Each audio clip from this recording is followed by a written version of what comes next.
Hello and welcome to Hadfield Education's webinar series, A Good to Great, where I interview the leading educators in the UK. And today I'm very fortunate to have Liam Powell. Liam is currently the head teacher at Manor High School in Leicestershire.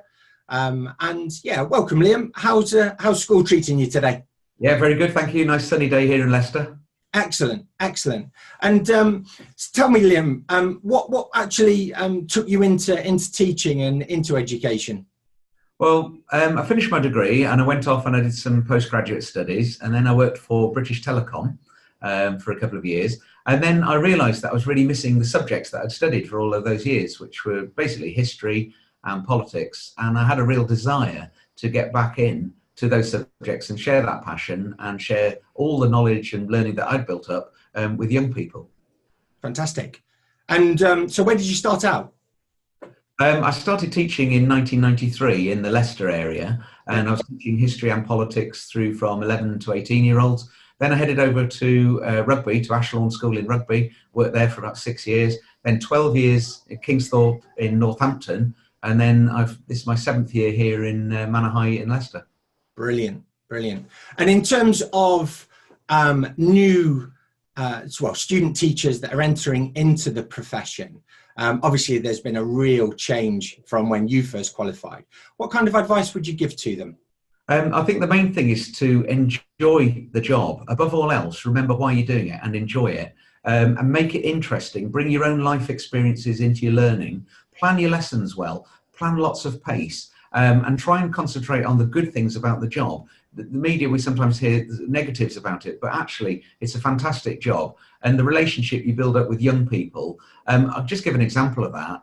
I am now back in touch with someone that I taught 25 years ago, and she's the head of a law firm now. And those kind of connections, she comes in and talks to my students now. And that's something I never would have imagined 25 years ago when I was teaching her GCSE, that 25 years later I could be meeting up again and she'd be working with me to support young people. So the relationships you build up in those early years are so important. Absolutely, absolutely. And in terms of education, from my own personal experience, I always believed that my teachers, or the teachers that taught me, they saw teaching as their vocation. It was sort of a meaning to them. Do you still think that's the case within education? Yeah, I think there are lots of hoops that you have to jump through, lots of things that you have to do to be effective and to meet the quality assurance and the inspection processes. You have to tick lots of boxes. But unless you're doing it as a vocation with a sense of purpose, the job will be too hard. You have to have that passion there. You have to have that sense of civic public duty. And I feel sorry for people if they don't have that, because it's critical. And as a head teacher, you really rely on people coming into the profession and going the extra mile. And a lot of the work that people do, in fact, is actually unpaid. It is staying behind after school to help someone who's stuck. It's going and watching the cross country at the weekend, or the sports teams, or it's rehearsing with the kids in the orchestra after school. Those are the things that can't really be included in the job description and the hours of the job, but they're the things that make a difference. And that's what the children really appreciate. They can tell the people who go the extra mile for them. So you have to have that vocation. Absolutely, absolutely. And talking about your team, what do you feel makes a good sort of senior leadership team within a school? I think that's a really good question. The joke that's often made about building a team is that you try and build an aircraft while it's in the air. And that's what you do. When you go into a school or any organisation, you inherit a team. And you have to look for people's strengths and you have to try and build on them. And then there are some people who, for whatever reason, don't fit into that vision and the team that you're trying to build. So it is quite difficult to do, but it's really important. I would say relationship building and team building is absolutely critical. And what you're looking for really isn't necessarily people with the qualifications. You're looking for people who have that can-do attitude. And they really share that vision with you, and they'll take things on and they'll come to you with ideas and solutions rather than just looking at each problem on its own and being stuck on it. Having that attitude collectively, you all sort of feed off that after a while, and that builds its own momentum. And how did you find the progression from being in sort of a senior leadership position to then taking the headship? It's a massive jump, and I think it's not for everyone. And there's that thing about you are the jockey in the saddle, and ultimately you have to decide. The way I go about it is to share all decision making with my team, because I completely trust them. And there's that whole thing that if I suddenly were out of the picture for whatever reason, they'd need to be able to carry on keeping the school going in the same way. So it's about sharing ideas, but ultimately making the decision. What I've tried to do very strongly is to avoid any sense of a blame culture. So if things do go wrong, they go wrong. But ultimately, as the head teacher, anything that's wrong in the organisation is your fault, one way or another. So there's no point having a blame culture. You've just got to say, right, okay, what's the issue? How do we deal with it? How do we move this forward? And I think if your team has got that philosophy, you can really, the sky is the limit. And what advice would you give to any sort of budding heads? There are lots of assistant and deputies who I speak to that are contemplating taking a headship. What advice would you give them? I would say to them, it is still, despite the pressures, it is still the best job in the world. It is an amazing opportunity to lead a school in the way that you believe in. So my advice to them would be, go for it. Don't back out of the opportunities if they present themselves. If the doors are open, go through them and see where it leads. There's nothing worse than if you might find yourself regretting if you didn't go for it. The other thing is, look at your strengths and look at what you perceive to be your weaknesses. And actually, you might find that those weaknesses are actually strengths. So I'll just give an example of that. I'm always quite impatient. I always like to get everything done really quickly, sometimes too much of a perfectionist. And I thought those were things that were holding me back at one time before I became head. But in the end, I realized that sort of commitment and that determination, those things became really important. And as long as you can manage the impatience, you can turn it to your advantage. And that it gives you that sense of, I am going to get this done, whatever happens, nothing's going to get in my way. So what you might see as a weakness could actually turn out to be a strength. And I really would advise people to go for headship. It is a brilliant job.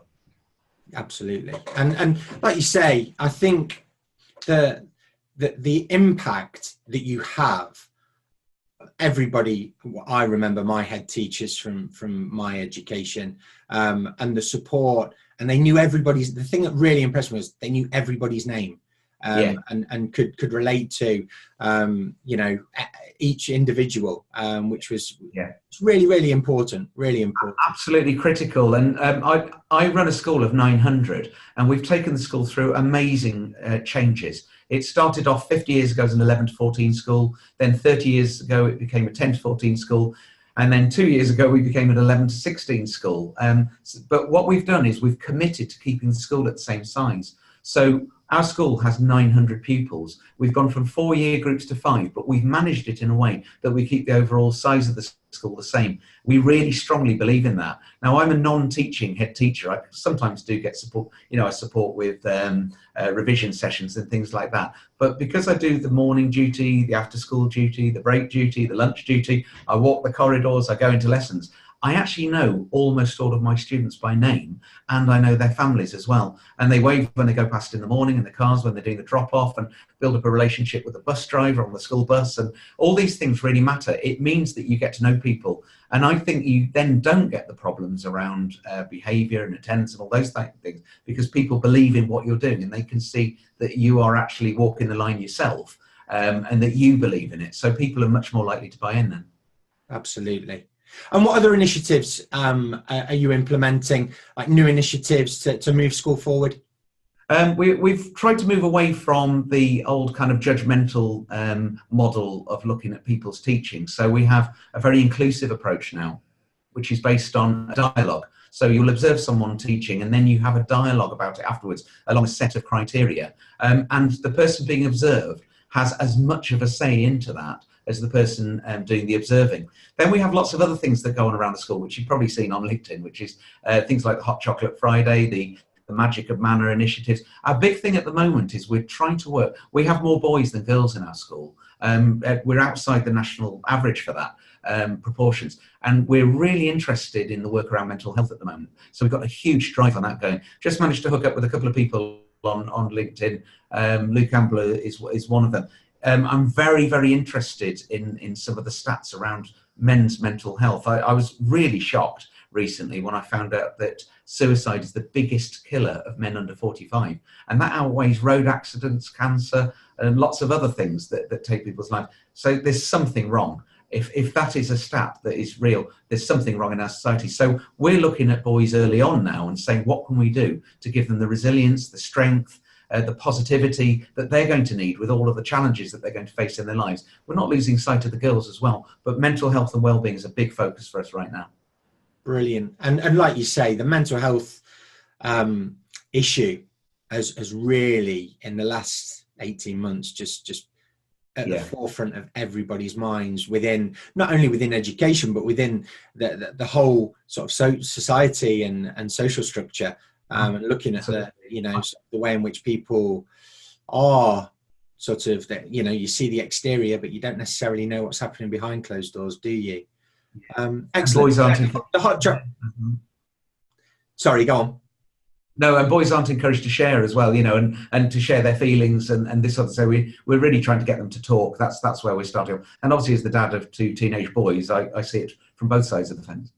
Yeah, absolutely. Well, I like you say, being a young lad growing up at school, it wasn't cool to share your feelings. You had to have that pretense of being sort of indestructible and nothing bothered you, and it's so different now, so different, and certainly a really, really good initiative to get behind.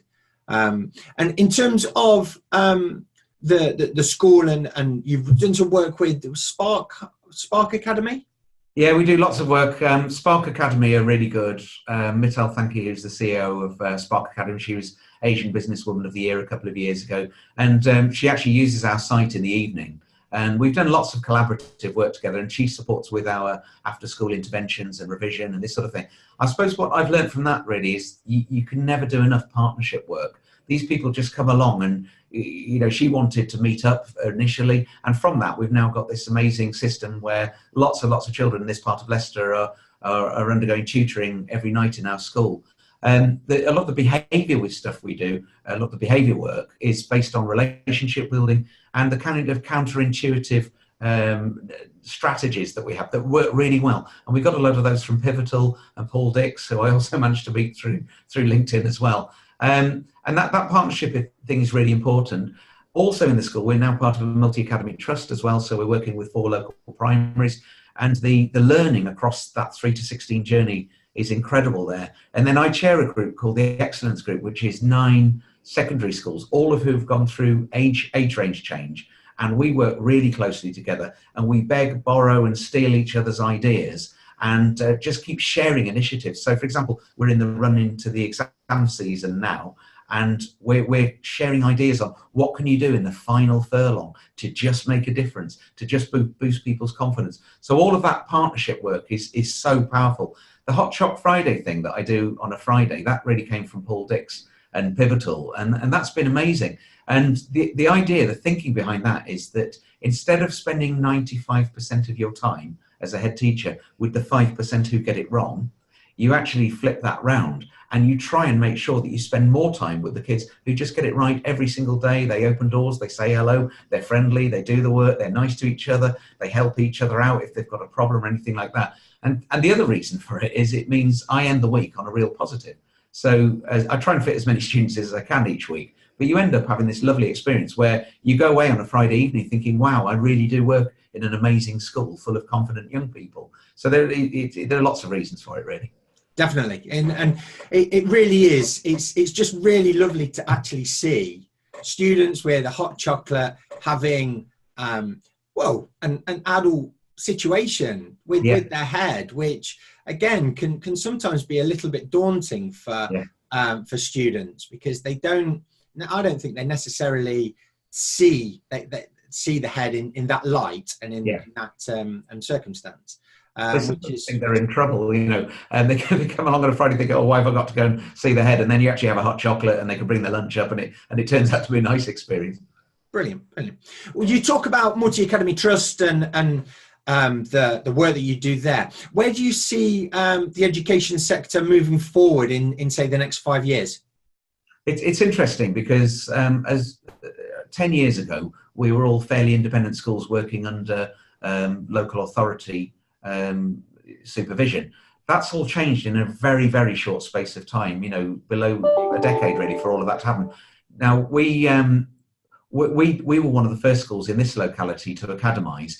Then the next drive became not standing alone as an academy and becoming part of a multi-academy trust. So that's the next thing we've done. I think what's going to happen is that we're going to have a patchwork across the whole country of increasingly large multi-academy trusts. And almost what we'll end up with is a replacement for the old system of local authorities, and you'll have networks of multi-academy trusts instead. I suspect that larger ones will start to absorb smaller ones, and there'll be fewer and fewer of them across the country, which I guess from the DfE point of view would be easier to manage because it's fewer sets of elbows around a table and therefore easier to lead, I would imagine.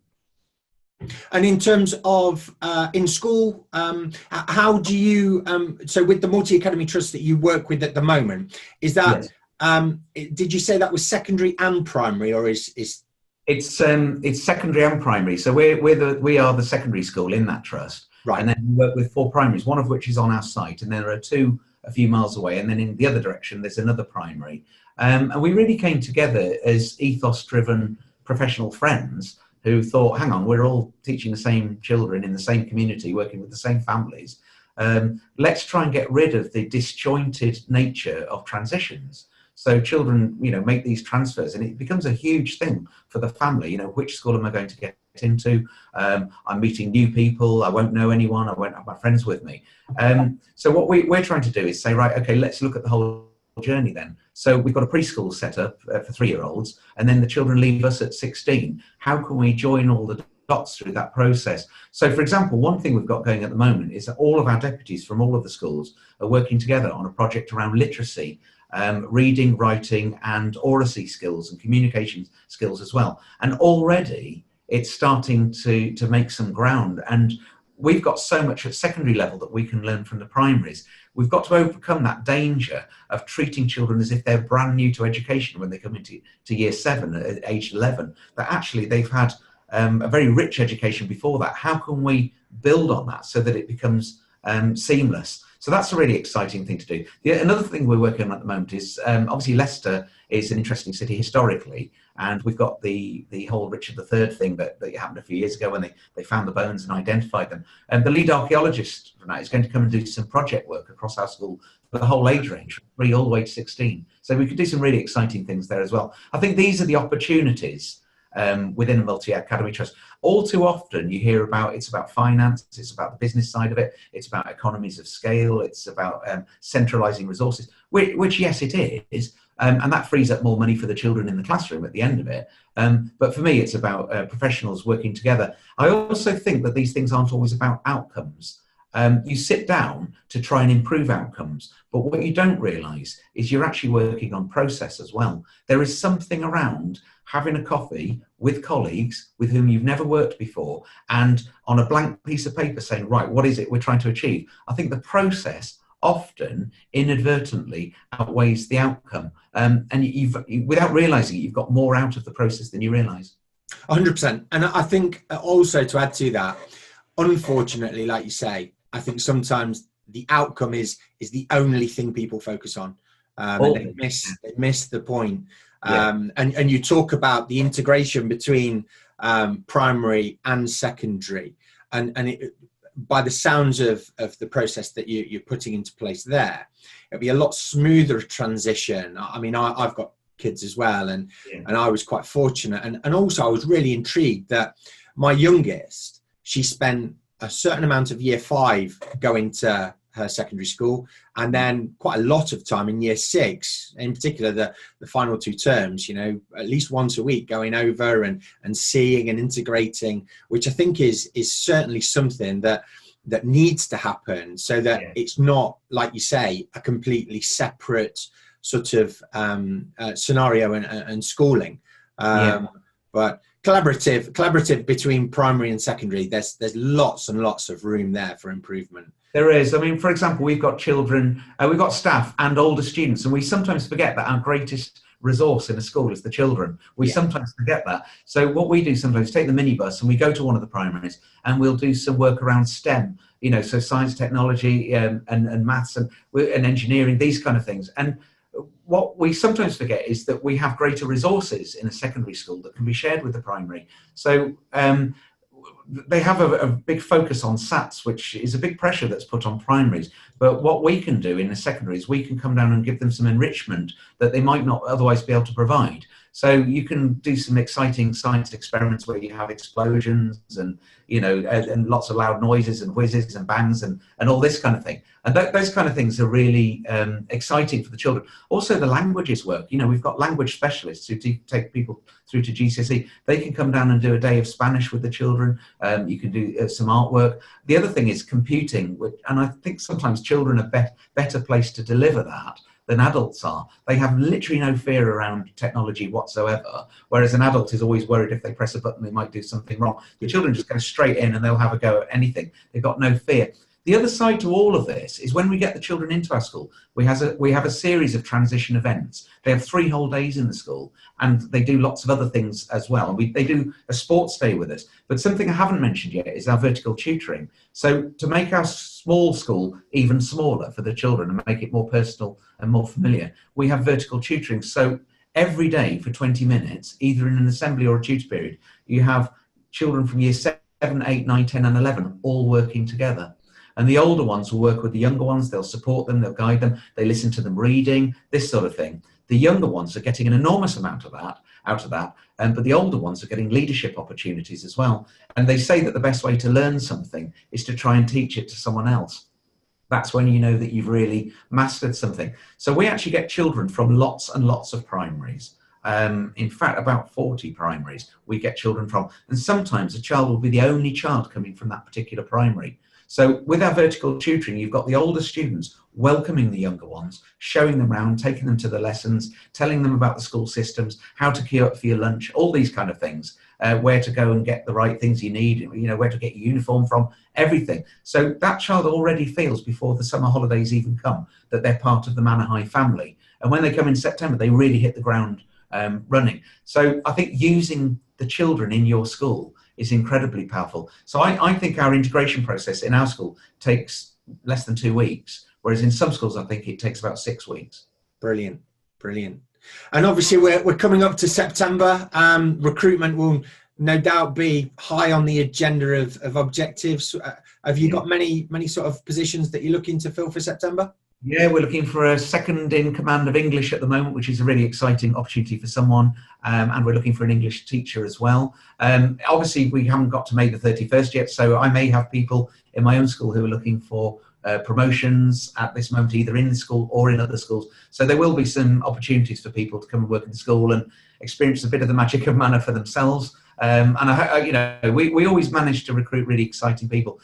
When I came to the school, the first thing I did in the school was to introduce core values.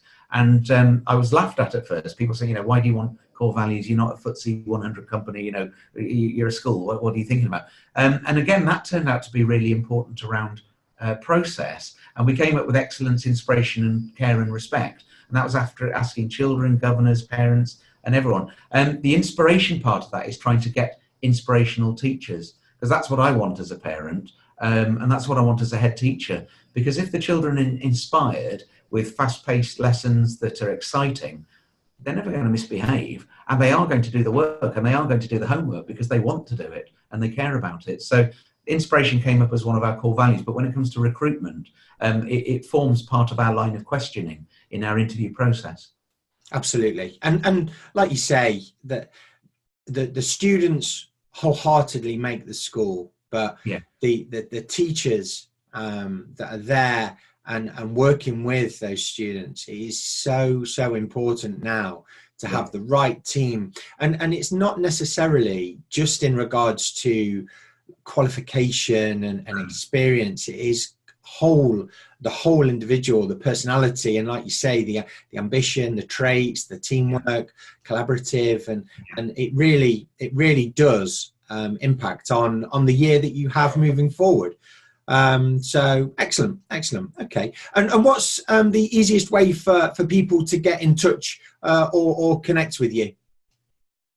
I would really recommend, I mean, obviously LinkedIn is quite good. That's turning out to be a really good way of communicating, certainly at a professional level with people and through organisations. I'd also say our Facebook page is really powerful. We have people who can respond very quickly to questions if they ever appear on there. Our Twitter feed is really good as well, and that's similar. Also through the website, and there's an admin email address on there. So anytime people want to get in touch with us, we are really good at getting back to people as quickly as possible. So I'd encourage people to do it that way.